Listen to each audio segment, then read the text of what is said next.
3장 14절 말씀부터 제가 읽도록 하겠습니다. 롯이 아브라함을 떠난 후에 여호와께서 아브라함에게 이르시되 너는 눈을 들어 너 있는 곳에서 북쪽과 남쪽 그리고 동쪽과 서쪽을 바라보라.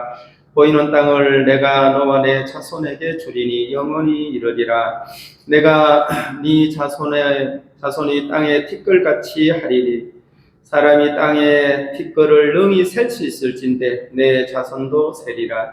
너는 일어나 그 땅을 종과 행으로 두루 다녀보라. 내가 그것을 네게 주리라. 이에 아브라함이 장막을 옮겨 헤브론에 있는 마므레 상수리 수풀에 이르러 거주하며 거기서 여호와를 위하여 제단을 쌓았더라. 여기까지만 읽도록 하겠습니다.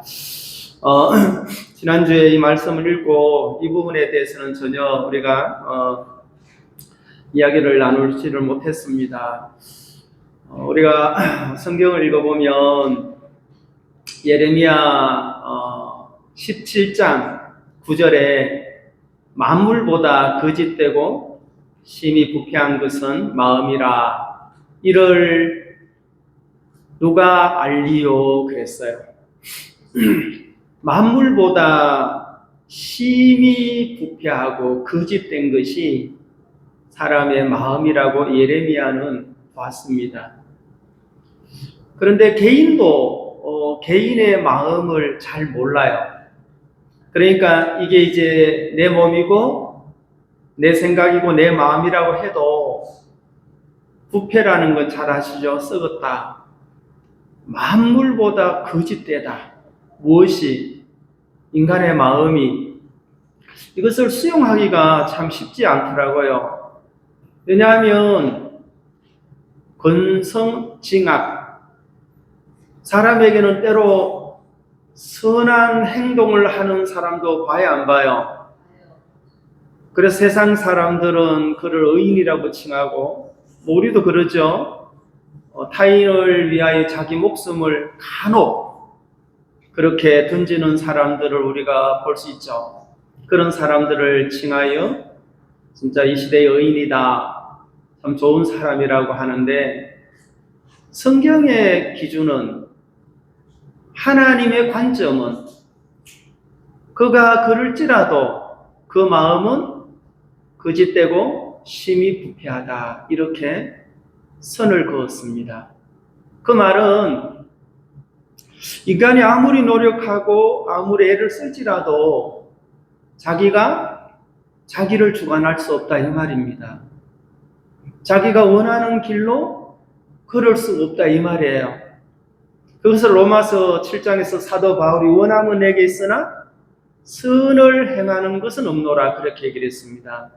선을 행하고자 하는 원함은 있지만 이미 거짓되고 심히 부패하기 때문에, 그냥 부패한 것보다 이 부패의 기간이 심히, 이 말은 오래됐다 이 말이잖아요. 너무 부패하기 때문에 이건 치료 불가능. 이거는 아무리 애를 써도 노력을 해도 치료 상태가 아니다. 이거는 완전히 환부를 도려내야 되는데 이 자체가 전체가 거짓되고 부패하니까 싹 도려내야 되는 거죠. 참 심각하죠. 그런데 이걸 본인이 모른답니다. 우리를 설계하시고 우리를 창조하신 그분만이 그분의 잣대로 우리를 재단할 때 정확하게 병명을 알 수 있더라 그 말입니다. 몸이 아프면 병원에 가서 의사에게 몸을 맡기잖아요. 어떻게 오셨습니까? 여기저기가 아파서 왔습니다. 어디 진찰해 봅시다. 관찰해 봅시다. CT 촬영해 봅시다 하면서 의사에게 맡기고 거기에 있는 도구들에게 맡기잖아요. 그러면 며칠 후에 결과가 나옵니다. 이런 병이 있습니다. 저런 병이 있습니다. 이런 약을 드셔야 됩니다. 라고 처방을 내리고 그것을 수용하고 치료를 받더라 그 말이죠. 그런데 육체의 질병은 그렇게 하는데 우리의 영적인 상태는 하나님이 뭐라고 판단을 하셨는가 하면은 구제불능. 예? 인간의 어떠한 방법과 수고와 노력으로도 치료 불가능. 천재해야 된다. 교체. 이거는 인간은 그 부속마다 교체 대상이지 고쳐서 써봐야 며칠 뒤에, 몇 달 뒤에, 몇 달 가겠나? 어렵죠. 작심 그러잖아요. 작심 3일.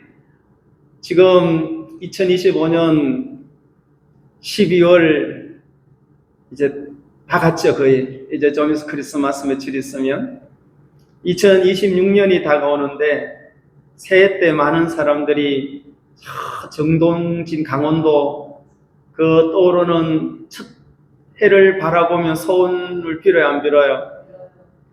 여러 소원이 있겠죠. 그런데 그 소원 빌고 돌아오면서 대판 싸워요, 안 싸워요? 그러니까 이게 인생이라는 게 하루 저녁에 미리 내려가서 콘도 펜션을 예약하고 가족끼리 또 친구끼리 아는 사이끼리 가서 새벽 일찍 나와서 그 떠오르는 태양을 향하여 쪽지에다가 뭘 써서 읽고 막 간절히 소원을 빌잖아요. 그런데 그리고 돌아오면 열받고 안간만 못하고 그러고 차라리 안 간 게 더 낫다 하고 소원 빌러 왜 끝까지 가냐 하고 돈 써가면서 그게 이제 인생의 한 부분이에요. 인생의 한 부분. 다 종합해보면 정말 인생 우리가 잊어버려서 그렇지 지난 시간들을 기억하면 진짜 인간은 인간이다. 다시 말하면 하나님 말씀만 진리다라고 우리는 고백할 수밖에 없을 거라는 거죠. 모든 스포츠나 모든 경기에는 규칙이라는 게 있습니다. 저는 축구를 굉장히 좋아하는데 젊었을 때는 직접 경기하는 걸 좋아했지만 지금은 구경하는 걸 좋아해요. 우리나라에 유능한 축구 스타들이 있죠. 유럽에도 있고 미국에도 있고 거기에 보면 심판이라는 게 있어요. 심판. 주심이 있고 부심이 있습니다. 혼자 하는 게 아니고 부심이 또 주심 혼자 하면 편파가 있을 수 있으니까 부심까지 그리고 거기에는 뭐가 있는가 하면은 비디오로 다시 재확인할 수 있는 그런 장비들이 갖추어져 있는 거예요. 모든 경기장에 있는 것은 아니지만 대부분 그런 큰 경기장에는 그런 이제 시스템이 갖추어져 있어요.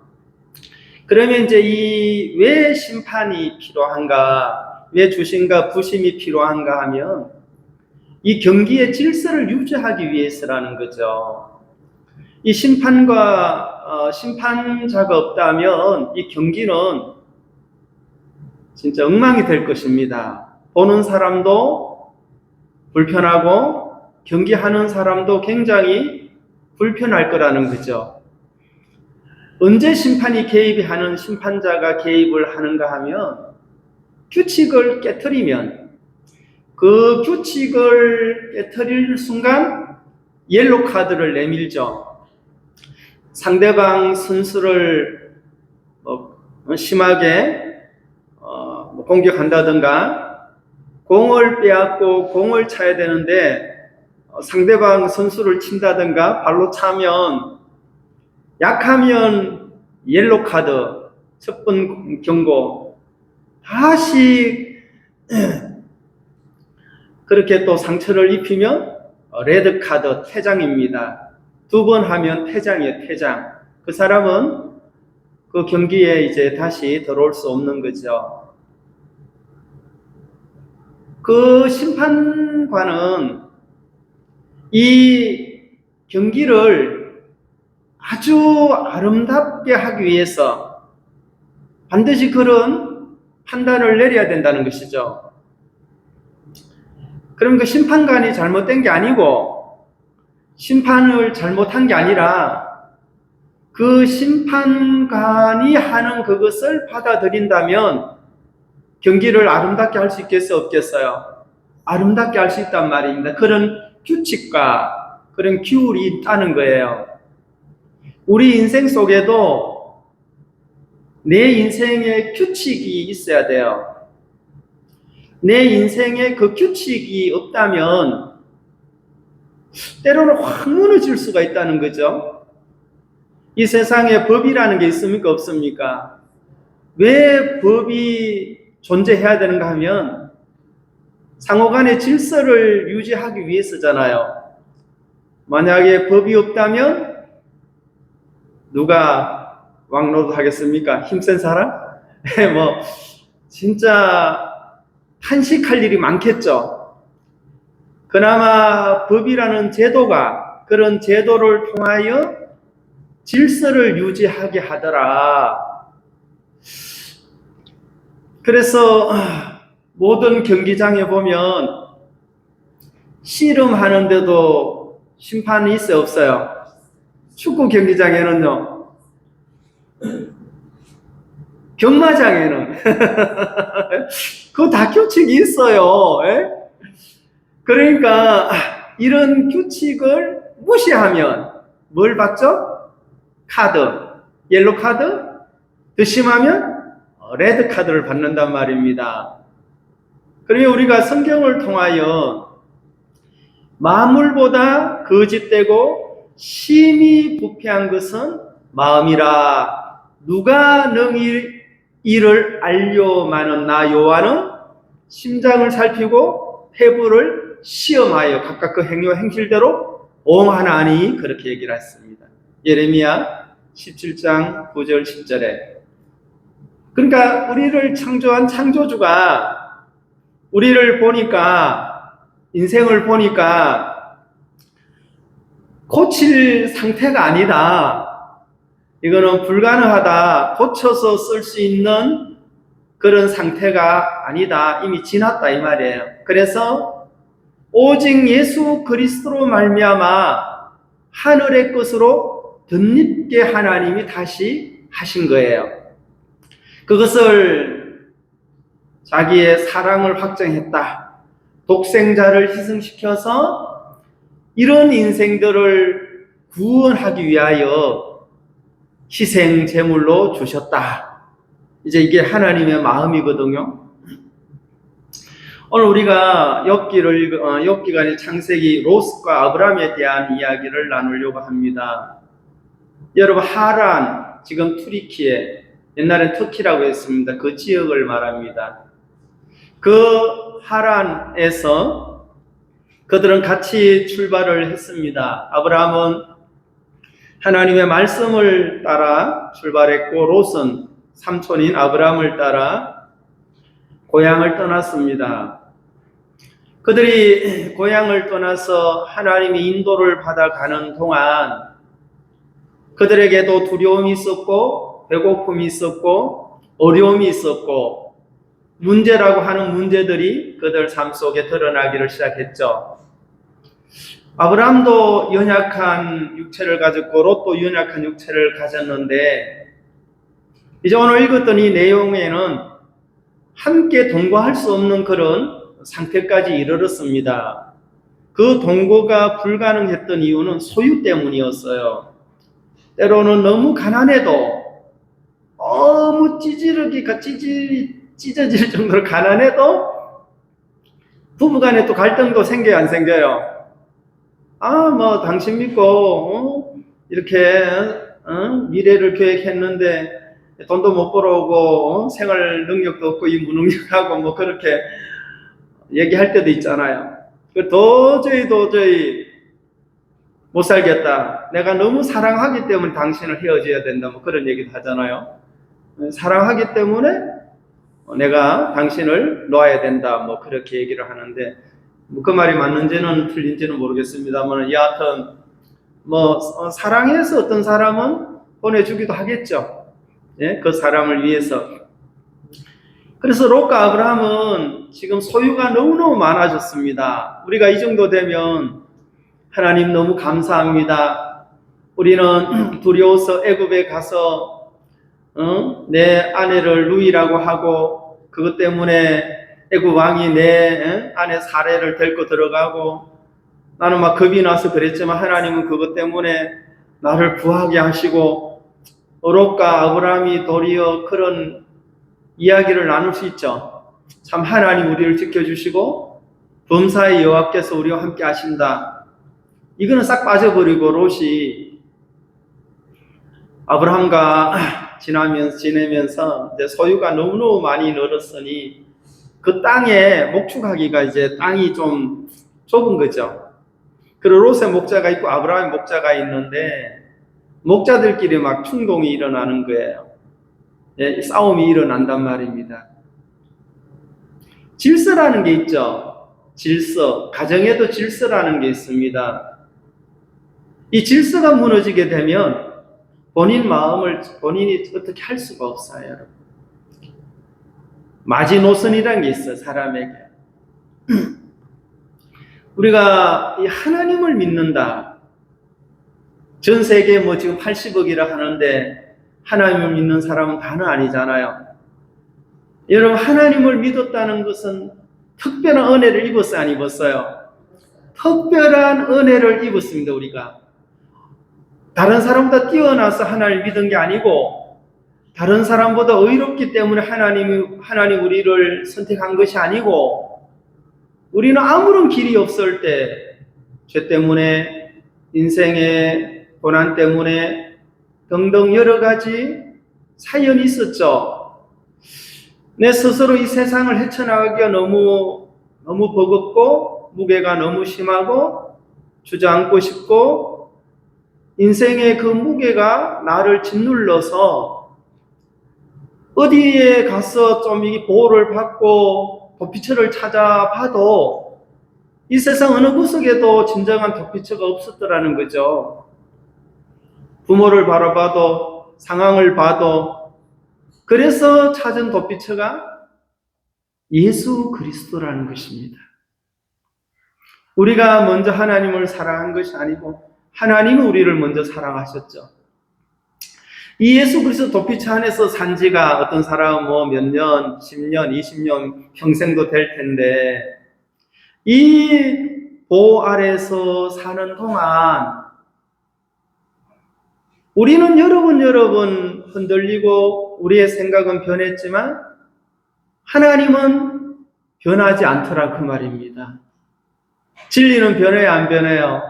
진리는 변치 않더라. 이게 규칙이라는 거예요. 이 변치 않는 규칙을 허물어 버린다면, 이 규칙을 무시해 버린다면 어떤 카드를 받죠? 옐로 카드 한 장 받을 겁니다. 계속 규칙을 어긴다면 퇴장. 이 경기에 너는 더 이상 뛸 수 없어. 이 경기를 할 수 없어 하고 그런 심판자가, 그러면 심판자가 나쁜 것입니까? 좋은 것입니까? 좋은 분이죠. 하나님이 왜 우리를 심판하십니까? 어떤 사람은 천국, 어떤 사람은 지옥. 왜 우리를 뭐 징계하시고 심판을 하십니까? 라고 사람의 위치에서 따질 수도 있겠죠. 그런데 그 심판주는 네가 내 이 규칙을 어기면 네가 불행하기 때문에 그런 거야 라고 설명을 할 거라는 것이죠. 네가 이 규칙 안에서 인생의 경기를 해야만, 너의 미래를 경기해야만 안전하고 많은 사람들로부터 지탄의 대상이 아니라 다른 사람이 이걸 봐도 괜찮게 경기하는구나. 가장 안전하게 경기하기 위해서 주심 있고 부심이 있어야 되는 거예요. 재판할 때 가봤죠? 항소심에서는 주심, 양쪽에 부심이 계세요, 안 계세요? 불꽃 같은 눈동자로 얼마나 거기 앉아서 우리를 우리가 아니고 이제 그 재판 받는 사람들을 바라보면서 질문을 하죠. 양쪽의 변호사가 변호를 합니다. 충만하게 변호하지만 그 재판장은 근거와 서류가 확실한가? 아무리 말을 잘해도 근거가 없으면, 그 재판에 증거가 없으면 말 잘함으로 승소할 수는 없더라, 그 말이잖아요. 그런 규칙이 있더라는 것입니다. 하나님 앞에 롯의 신앙의 규칙이 있고 아브라함의 신앙의 규칙이 있더라, 이 말입니다. 한번 우리가 읽어보겠습니다. 14절. 롯이 아브라함을 떠난 후에 여호와께서 아브라함에게 이르시되 너는 눈을 들어 너 있는 곳에서 북쪽과 남쪽 그리고 동쪽과 서쪽을 바라보라. 보이는 땅을 내가 너와 내 자손에게 주리니 영원히 이르리라.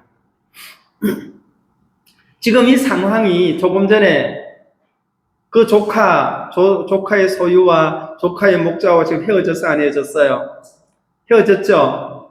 헤어진 이 상태에서 하나님이 아브라함에게 말씀을 하시는 거예요.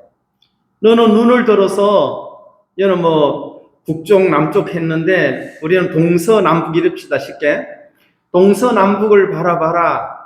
네가 보는 이 땅을 너와 네 자손에게 주리라. 영원히 이르리라. 그랬어요.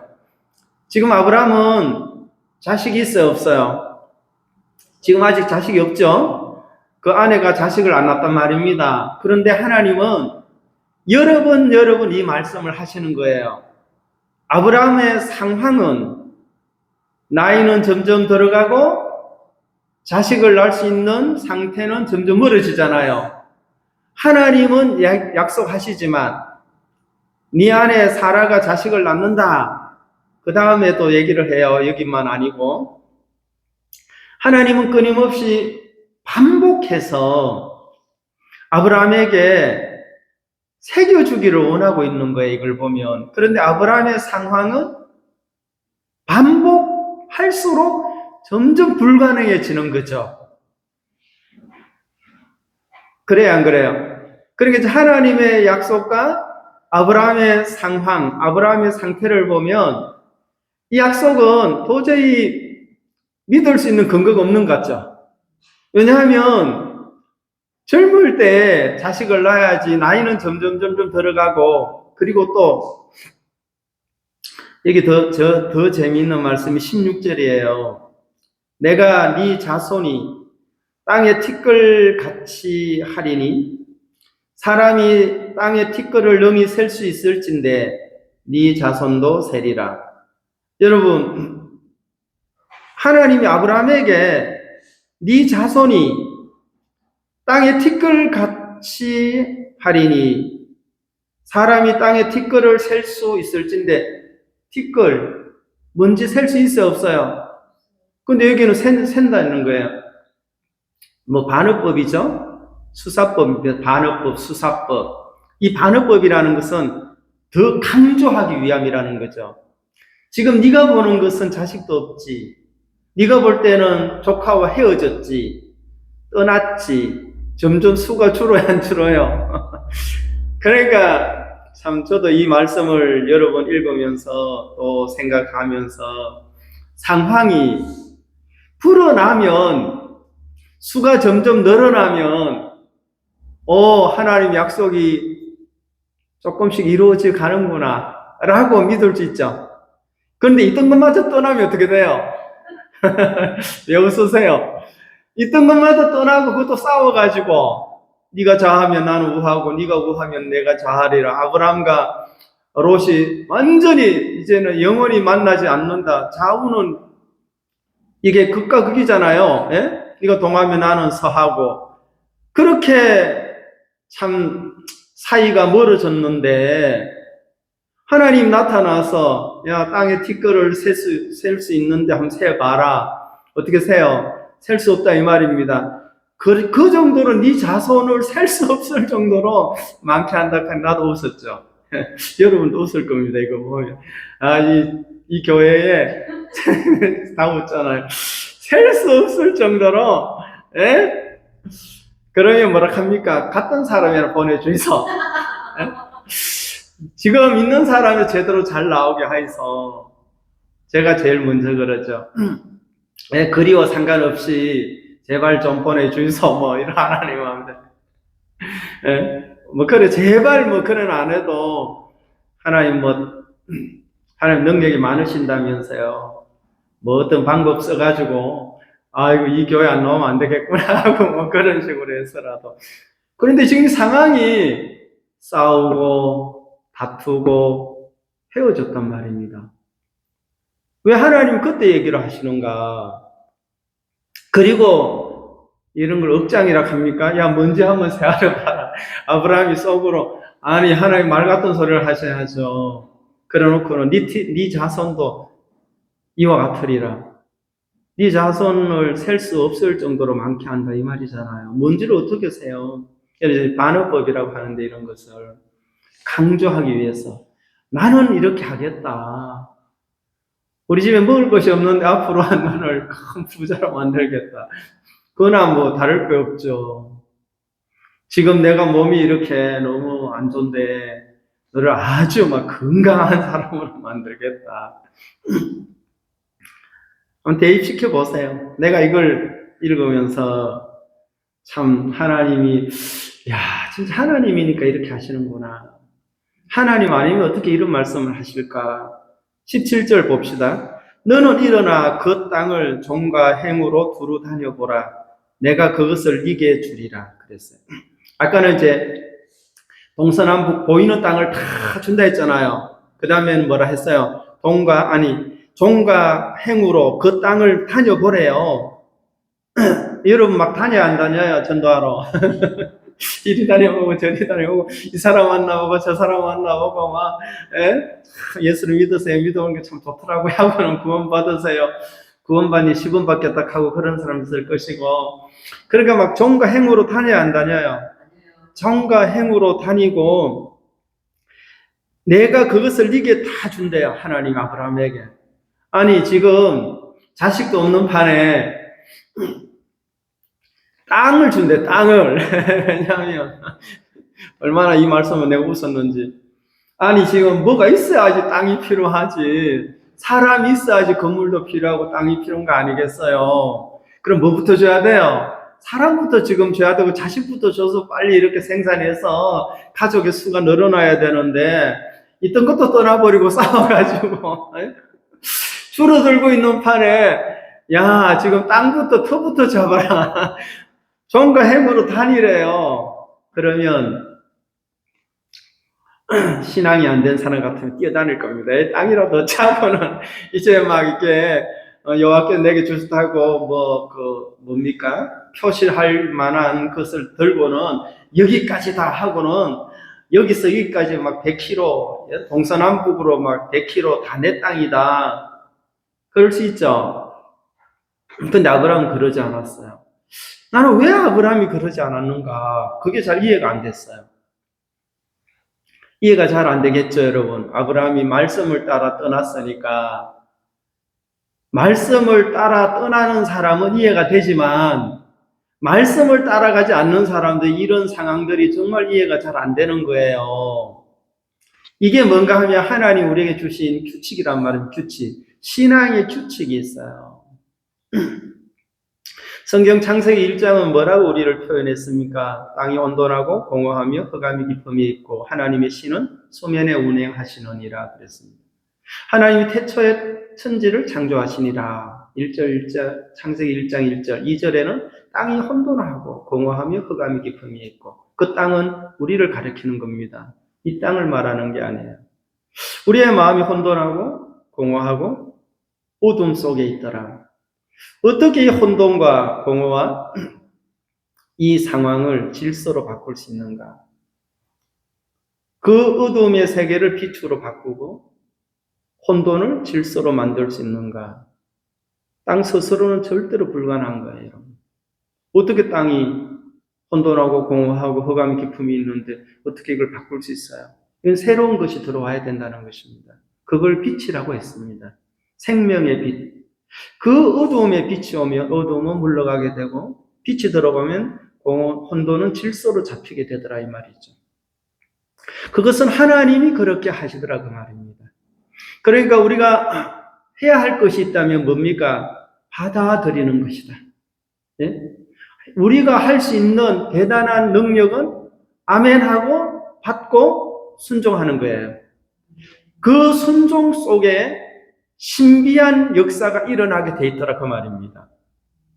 하나님의 질서 안으로 들어가는 거잖아요. 그러면 창조의 질서 속에 들어가기 때문에 우리의 삶 속에 혼돈과 공허와 흑암이 물러가게 되더라.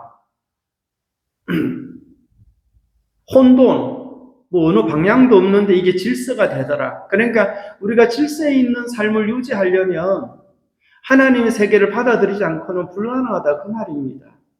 이게 아무리 노력해도 안 된다는 거예요. 근데 지금 아브라함에게 하나님이 이렇게 약속을 하셨습니다. 너는 일어나 그 땅을 종과 행으로 두루 다녀보라. 내가 그것을 네게 주리라. 18절 이 아브라함이 장막을 옮겨 헤브론에 있는 마므레 상수리 수풀에 이르러 거주하며 거기서 여호와를 위하여 제단을 쌓았더라. 이것이 신앙의 포인트더라고요. 막 종과 행으로 다니면서 이 땅은 내 땅이다, 여기까지 내 거다, 저기까지 내 거다 하는 게 아니라 아브라함이 장막을 옮겨 헤브론에 이르러, 이 히브리 말로는 하베르인데 헤브론이 히브리 말로 하베르를 우리 헤브론으로 지었는데 이 하베르라는 뜻은 교제하는 곳, 연합하는 곳, 동맹하는 곳 이 말입니다. 그럼 여기서 누구와 교제하는 거예요? 하나님과 여호와를 위하여 제단을 쌓았더라. 이 사람은 이 아브라함의 지금 신앙이 롯과 헤어지고 자기 이제 가족이 남고 야, 네 동서남북 다 바라봐. 이 땅을 네게 다 줄게. 그러면 야, 동서남북 바라보고 만족하고 이게 다 내 거구나 보이는 그때까지. 안 그래 원두막 같은 건 뭘 탑을 해가지고 올라가서 보이는 땅 다 저기까지 종들에게 시켜서 표시하라고 하겠죠. 근데 그렇게 안 하고 헤브론으로 가서 여호와를 위하여 단을 쌓더라. 이 신앙은 자기와 자기 가족과 그 주위를 가장 복되게 하는 신앙이더라 그 말입니다. 이게 규칙이라는 겁니다, 여러분. 신앙은 내가 혼자 애를 써서 종과 행으로 뛰어다녀서 이 땅을 소유하는 게 아니고 하나님은 우리에게 그랬어요. 너 해라. 이거 다 네 거다. 네? 그런데 거기서 하나님이 주신 그 은혜를 나누면서 교제하면서 함께 하면서 하나님 앞에 제단을 쌓더라. 이 제단이란 그 예배를 드리는 거잖아요. 그러니까 야, 이 참 아브라함이라는 사람은 참으로 복된 사람이구나. 형편을 바라보고 크게 요동하는 사람이 아니고 진지하게 하나님의 어떤 대화와 교제 속에 머물고자 하는 사람이다. 뭐 하나님이 눈에 보이지 않죠, 여러분? 하나님 봤어요? 하나님의 증거는 많죠. 하나님 우리에게 모든 걸 주셨으니까 하나님이 자연을 통해서 당신을 계시하시고 하나님 성경을 통해 당신의 특별히 계시하셨는데 말씀을 통하여 하나님의 특별 계시를 우리는 받아야 안 받아요? 어디 누가 이상한 말을 해서 막 저기에 뭐가 있다는 게 아니고 말씀 속에 하나님 특별한 계시를 받아야 안 받아요? 그리고 자연을 통해서 야, 하나님이 자연에 당신을 계시하신 것이 보이잖아요. 이걸 보는 사람이 있다니까요. 자연을 통하여 하나님의 계시를 보는 사람 그 눈은요 정말 복된 눈이고 말씀을 통하여 하나님의 특별 계시를 순종하는 사람은 엄청난 복을 받은 사람이다 그 말입니다. 그래도 이것보다 우리 눈에 보이는 많이 보기 더 좋죠. 머니 보기, 그게 지금 금방 문제를 해결할 것 같고, 그것 때문에 허리가 아파도 가야 되고 하니까.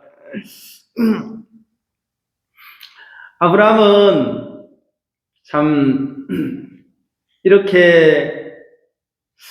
이런 상황에서 그 땅을 가지고 막 기뻐한 것이 아니라 하나님과 진지한 교제를 하는 신앙을 하고 있다. 제가 만약에 이런 상황에 하나님 땅이라도 줘서 고맙습니다. 야, 이게 내 눈에 보이는 걸 다 가지라 하니 여러분한테 하는 말 아니에요? 다 가져요. 주인한테 허락받고. 지금 하나님이 그러잖아요. 성도 여러분, 뭐 지금 아브라함은 당시 아브라함이 아니고 오늘 우리 믿음 안에 있는 성도들을 지금 가르쳐 주는 거잖아요. 네가 과연 네 눈에 보이는 것으로 기뻐할 거냐, 아니면은 이 헤브론에서 교제의 장소에서 하나님과 대화하고 하나님과 동행하고 하나님과 교제하는 것으로 예배를 드릴 것이냐. 이렇게 뛰어 안 다녀도 먹고 살아야 안 살아요? 먹고 살잖아요. 물론 뛰어다녀도 먹고 살지만은. 그래서 롯은 아브라함을 떠나고 난 뒤에 어떤 마음을 가졌겠어요? 내가 선택을 잘했다. 이 에덴 갖고, 네? 10절이죠. 13장 10절. 이에 롯이 눈을 들어 요단 지역을 바라본즉 소알까지 온 땅에 물이 넉넉하니 여호와께서 소돔과 고모라를 멸하시기 전이었으므로 여호와의 동산 같고 애굽 땅과 같았더라. 그러므로 롯이 요단 온 지역을 택하고 동으로 옮기니 그들이 서로 떠난지라. 아브라함은 가나안 땅에 거주하였고 롯은 그 지역의 도시들에 머무르며 그 장막을 옮겨 소돔까지 이르렀더라. 소돔 사람은 여호와 앞에 악하며 큰 죄인이었더라. 이 걸음이 롯의 걸음이 있잖아요. 아브라함을 떠나서 요단 온 들을 이제 선택하고 출발을 했는데 어디까지 갔습니까? 장막을 옮겨 소돔까지 이르렀더라. 이 소돔은 하나님 지금 심판권 하려 하잖아요. 롯에겐 그게 안 보여요. 여러분, 목축업을 하는 사람이 물이 넉넉해야 돼요? 메마른 사막에 가야 돼요? 물이 넉넉한 곳을 선택을 하니 롯도 좋고 목자들도 좋고 양떼도 좋고 다 좋죠. 근데 누구 눈에는 안 좋아요? 하나님 눈에는. 여러분, 우리에게 여기 막 넉넉하면, 예? 막 부인회가 막 한 50명 되가 넉넉하면 부인 회장부터 시작해가지고 막 권사님들 좋아요, 안 좋아요? 막 치탄할 대상도 많고 따위로 하려하면 오지막하고 막, 예? 그걸 신앙이라고 했어, 뭐 뭘로 했어, 배웠어 하고 그럴 수 있는데 참 귀하다, 귀해. 그렇게 참 귀하게 여기는 그 마음이 너무 귀한 거예요. 롯이 자기 눈을 믿었죠. 삼촌 없어도 삼촌 따라가 보니 뭐 삼촌도 쪼잔하게 뭐 숙모를 갖다가 막 여동생이라 하고 그래서 애굽에 막 두려워하고 그러더만 하나님 믿는다 해도 뭐 특별한 게 없더만 그런 생각도 할 수 있어요, 없어요? 인간이기 때문에 할 수 있죠. 그런데 참 놀라운 것은 아브라함은 그래 했을 때도 계속 지금 누구와 대화하고 있어요? 하나님과 교제하고 있는데 하나님과 교제하는 사람은 두려움이 없는 게 아니고 두려움이 있고 어려움이 있지만 계속 그 길로 가게 되더라 그래요. 그것이 나중에 가보면 이제 결과가 창세기 19장에는 완전히 드러나죠. 소돔성은 완전히 멸망을 당하고 멸망당하기 전에 14장에 전쟁이 일어나고 아브라함 조카 롯도 사로잡히고 소유까지 다 빼앗겼어요. 근데 아브라함이 가서 다 또 찾아줬어요, 도리어. 그런 기회를 주면 롯이 항복하고, 아이고 삼촌 내가 잘못했습니다. 야, 내가 내 신앙을 못 지키겠습니다. 그럼 간증을 해야 되겠죠. 내 판단과 내 눈은 곧 소경이고 내 판단은 거짓된 것입니다. 라고 간증하면서 이쪽 길로 들어서야 되는데 끝까지 갔어요, 안 갔어요? 완전히 멸망. 그래서 그 로세 안에 아직도 그 소금 기둥대가 있답니다. 팔레스타인에. 어제 내가 텔레비에서 TV에서 봤어요. 이스라엘에 잘 나와 있더라고요. 성지순례 터키부터 시작해가지고 아직도 로세 안에 소금 기둥이라 하면서 맞는지 틀린지 잘 모르겠지만 뭐가 하나 있더라고요. 거기에 이 소돔, 이게 지금 19장에 완전히 소돔 성이 완전히 멸망을 당했는데, 그리고 나서 롯의 두 딸은 어디서 술을 가지고 왔는지 그 소활성에 들어가 가지고 아버지한테 술을 먹이고 동침을 해서 큰딸과 둘째 딸이 아들을 하나 낳았는데 암몬과 모압을 출생시키고 여호와 앞에 대대로 저주받은 민족이 돼버렸잖아요. 신명기에 나오죠. 여호와의 총에 대대로 들 수 없다 했어요. 이 사람의 두 길을 왜 성경에다 이렇게 장시간 기록을 했을까? 여기서 그냥 끝내버리지. 끝까지 멸망까지 롯의 생애를 어떻게 걸어가고 있고 아브라함은 어떻게 걸어가고 있는 걸 확실하게 보여줘요, 안 보여줘요? 지금 잘 우리에게 설명해 주고 있다는 것입니다. 그럼 우리는 만약에 롯의 길을 선택한다면 지금 요단들의 물이 넘실거리죠. 넉넉하죠. 소돔과 고모라는 댄스 파티가 벌어지고 향락의 도시로 변하고 맨날 아브라함 따라서 목축을 한 사람이 그 도시에 머물면 기분이 어떻겠어요, 여러분? 이 시골에 있다가 저 전주만 나가도 저녁에 가면 화려한데 서울 가봐요. 그래서 젊은이들이 서울의 그 조명에 그렇게 녹아든다고 하는데, 다는 아니겠지만, 맨날 그 목축한 사람이 성에서 안전한 것 같고, 소돔성이, 고모라가 사람들의 삶이 벌써 수준이 다르고, 먹는 거나 입는 거나 때깔부터가 다르다. 관찰이 되겠죠? 야, 하나님만 믿고 가는 삼촌 꼬라지 보니 맨날 자식만 낳는다 하고 없으면서 하나님 주신다 했었고 누가 시선이 어떻고 저떻고 얘기할 거 아니에요, 간증을. 그러다 여러분 한번 생각해 보세요. 여유 있죠, 돈 있죠, 소유가 부족합니까, 롯이? 이게 뭔가 하면은 유혹의 출발이란 말입니다. 내게 여유가 있어요. 내가 지금 꼭 하나님 안 찾아도 다른 곳에서 얼마든지 내 미래를 꿈꿀 수 있고, 다른 곳에 내가 테이크해서 투잡을 하고 쓰리잡 해가지고 내 미래를 보장받을 수 있는 그런 생각이 들죠. 지금 가지고 있는 게 있으니까 롯이 소돔성에 가서 고모라에 가서 양 때만 해도 엄청난 가격을 받을 텐데, 그 아파트 하나 사고 저기 가서 집 하나 사가지고 한 5년 뒤에 재테크해서 따블로 불려가지고 삼촌 앞에 딱 나타나서 삼촌 좀 필요하시오 하고는 허망한 꿈이죠. 신앙의 세계에서는 이것을 신기루를 따르는 거라고 이야기를 합니다.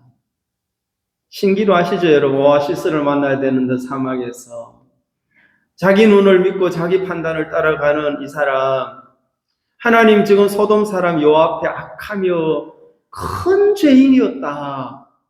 그러니까 이 도시 사람들이 하나님 앞에 너무 악하고 큰 죄인인데도 불구하고 롯은 신앙을 안 하니 아름답게 보이더라. 여호와의 동산 같고 애굽 땅과 같았더라 그랬으니까. 예? 여기 롯의 눈에는 지금 멸망 직전에 있는 이 도성이 너무 아름답게 보이더라. 이게 이제 문제라는 거예요, 여러분.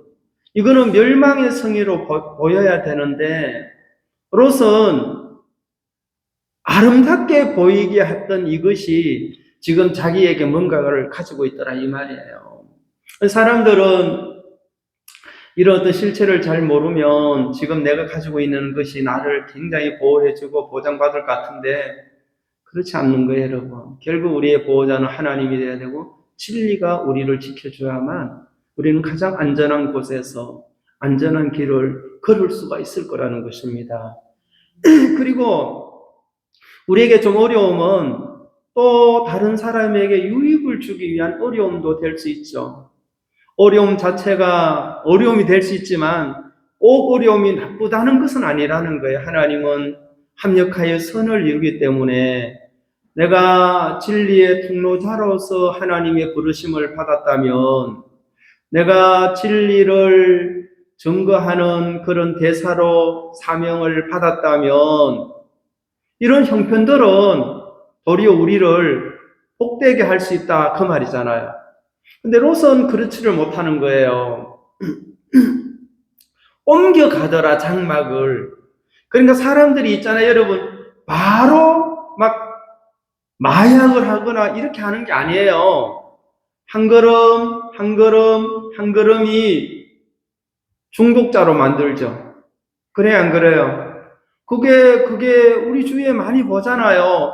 저는 뭐 외국에 살면서 그 중독자들, 심각한 중독자들 같이 잠도 자보고 모임도 하고 하는데 처음부터 그런 사람 없었어요. 호기심에, 유혹에, 아 이번만 하고는 다음에 하고는 끝내야지. 그런데 그게 안 되더라 그 말입니다. 롯도 그랬습니다. 근데 롯의 그 인생을 지킬 수 있는 유일한 힘이 있다면 롯이 그걸 알았어야 되는데 그거는 삼촌을 따라가는 것밖에 없어요. 아브라함을 따르는 것밖에 없어요. 아브라함은 뭘 따라갔습니까? 말씀을 따라간 거죠.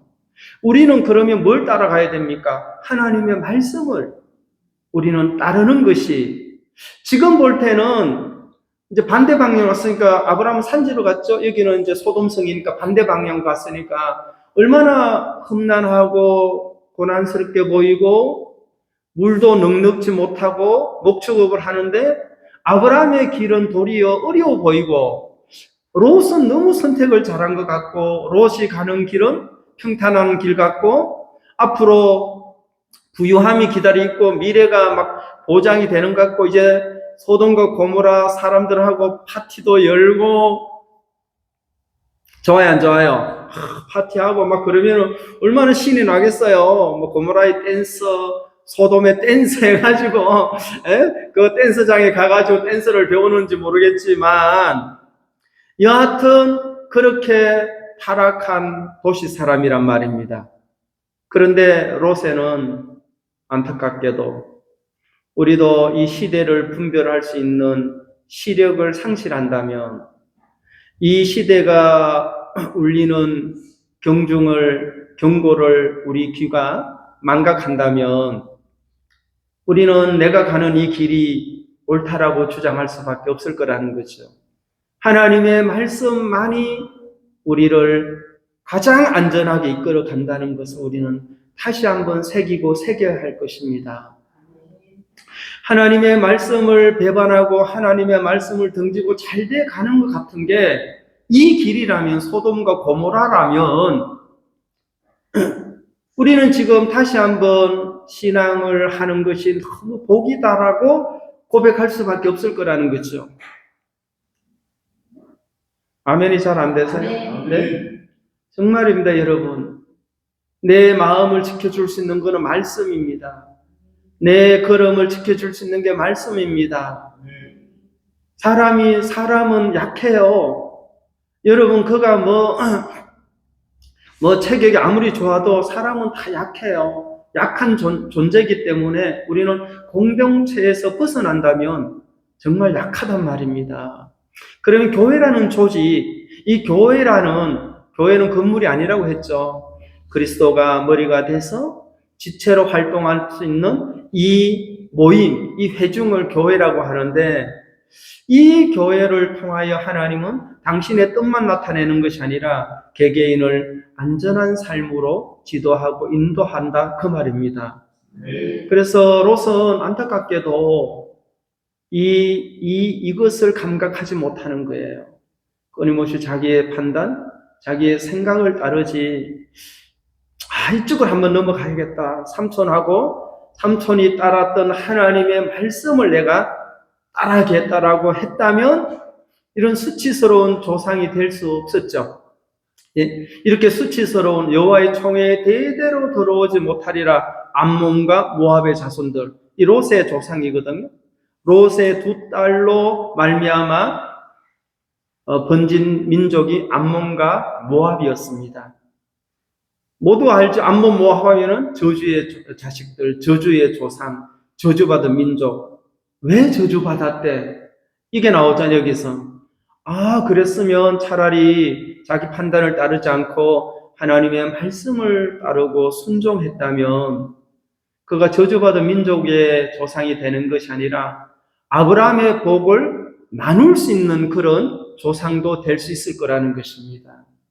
그래서 우리가 하는 이 신앙은 참 복된 신앙이고, 이제 여러분 아브라함이 장막을 옮겨 헤브론에 있는 마므레 상수리 숲에 이르러 거주하며 하나님과 교제하는 곳에 거주했다는 것입니다. 거기서 여호와를 위하여 제단을 쌓았고, 이것은 예배를 가리키는데, 하나님께 제단을 쌓았다는 것은 무슨 말입니까? 하나님, 여기까지 이끌어준 걸 감사합니다.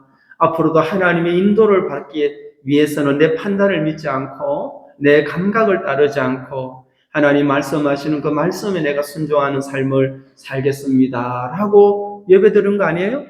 예배라는 자체가 내가 당신의 말씀에 순종하겠나이다가 예배잖아요. 예?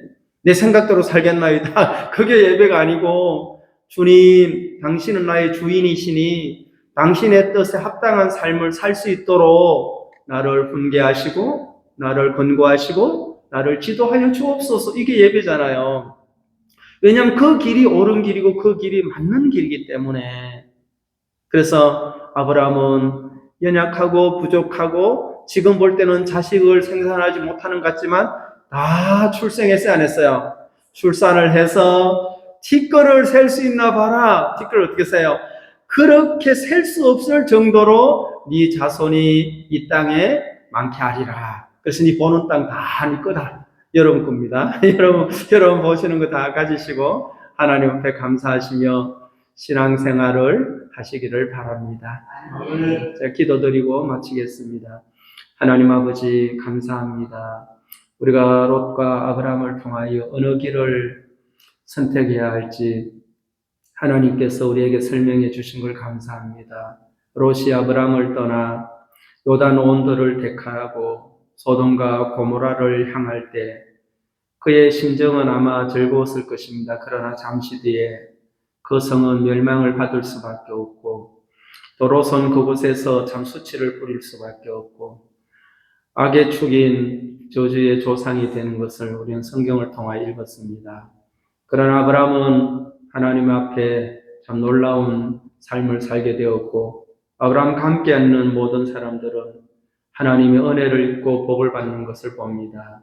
때로는 우리의 눈을 믿을 때가 있지만 그러나 우리는 오직 말씀만이 진리라는 것을 감각하게 하셔서 우리의 판단을 내려놓고 비록 더딜지라도 비록 내 눈에는 만족이 아닐지라도 하나님의 말씀을 따르는 그러한 신앙이 되도록 우리 모두를 복되게 하시고 교회를 통하여 끊임없이 우리의 신앙의 삶을 바로잡아 주시고 인도해 주시게 되기를 바랍니다. 사랑하는 성도들을 복되게 하시고 또 한 주간 말씀 속에 거하여 자주자주 말씀이 부활이 되어 우리의 생각들을 내려놓게 하시고 말씀 앞에 우리의 걸음을 옮겨가는 그러한 귀한 신앙으로 축복해 주시게 되기를 바랍니다. 오늘 우리에게 귀한 시간을 주신 주님께 감사를 드리며 예수님의 이름으로 기도드리옵나이다. 아멘. 예, 찬송